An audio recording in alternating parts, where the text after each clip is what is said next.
one important lesson that we all have to learn from history is that we don't learn from history. Welcome to Subramani. Have we all reached the level that when we think that we don't need to remember our history because the markets have crashed in the past, and we believe that the markets have not crashed, or we have gone into our head and done a control alt delete of how we felt in 2008 or 2009 or maybe even March 2020. We are behaving as though there was no 2008, 2009, 1929, as if we have not read the book by Amit Trivedi, which was a Rollercoaster. There are enough books about market crashes and the fact that we don't learn from our own past experience, right? So what holds back? I think it's very simple. When there is some bad memory, people just go into their head and delete it. For example, I have a friend's mother who lost some money at home, which got stolen, right? So she was perhaps not attentive or left it out in the open, or the servant knew too much about where she was withdrawing from, where she was keeping, etc., etc. And she lost money. But I remember that event because it was about 7-8 years ago, and now when we talk to her, she acts as if this event didn't happen. And that set me thinking, and also the books on investment psychology or makes you feel that the human mind is such that if you remember your past behavior, then it becomes very difficult to live. So what happens is we keep on deleting, and hence the statement of good old days, right? Our present is never something very happy. So we are such good pretenders that we believe that 30 years ago politicians were honest, market was not so wavy, market was very smooth. Completely wrong. Politicians were like this. You still lost money in markets, you made money, you went to school, you got punished for not doing your homework, you got caned, you got thrashed. I got thrashed at home for getting thrashed in school. So all these things happen, but our mind conveniently keeps deleting, and we keep saying, oh, good old days, it was so great. Not true. Similarly, if you do not maintain an investment diary, if you do not know what you did during the bad times, if you do not know the panic mails or phone calls to your broker saying, if I don't sell today, I will die kind of emails.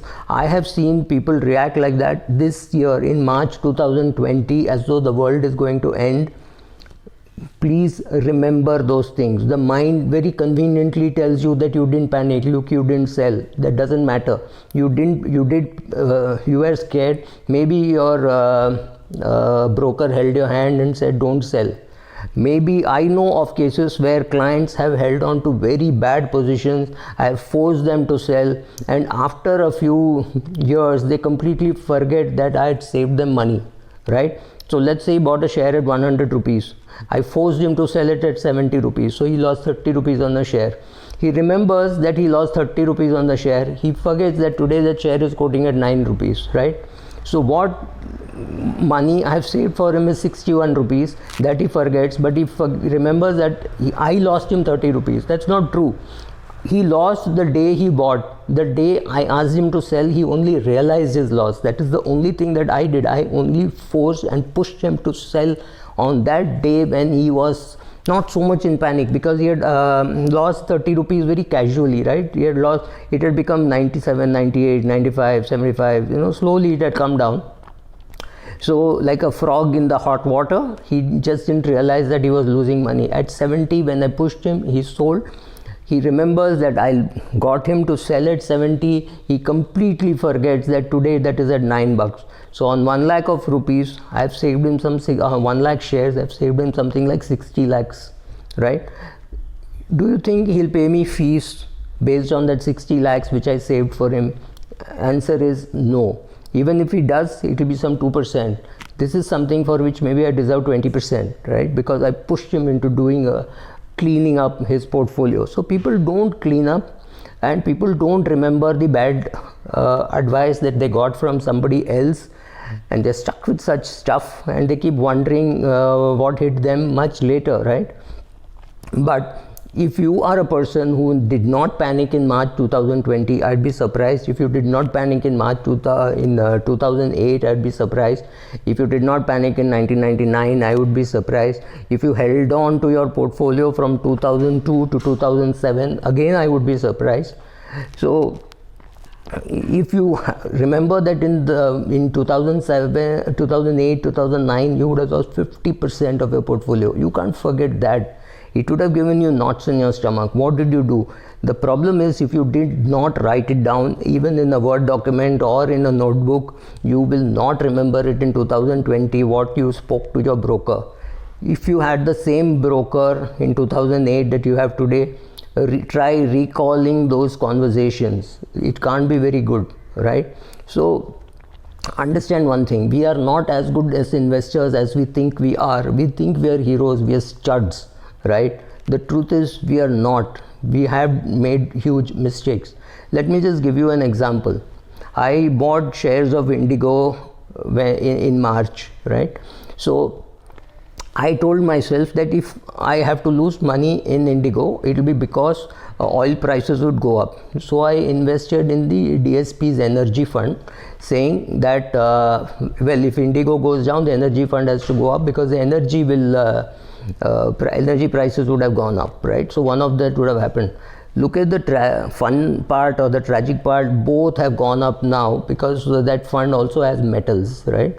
So well, if both have gone up, exactly the reverse could have happened, and both could have gone down. Now that, don't judge me by what happened. What happened is luck.